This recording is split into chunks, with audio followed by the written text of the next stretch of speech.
Amie, Amie, you're up.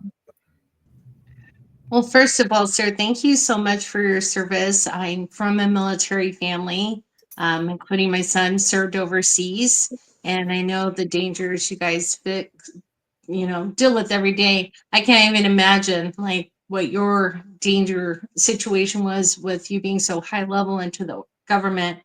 I guess my question, because I try to help my son who's recovering still from an injury a couple years ago, is how do you keep your perspective when things have just been really difficult in your line of work?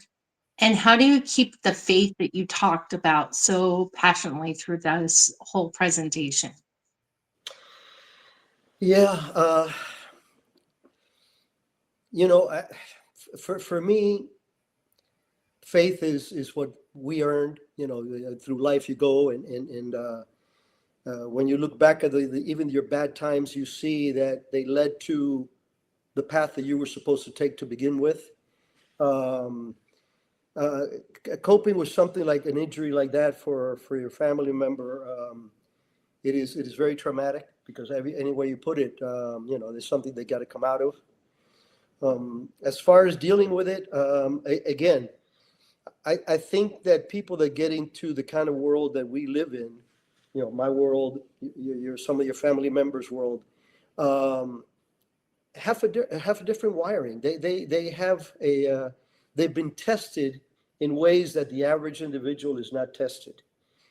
Physically, mentally, spiritually, you're challenged.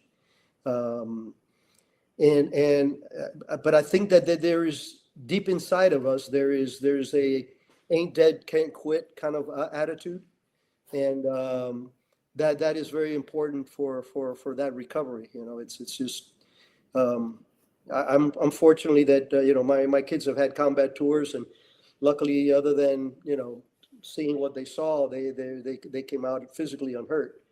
But it is very difficult. But like in everything else in life, you can't quit. You cannot quit.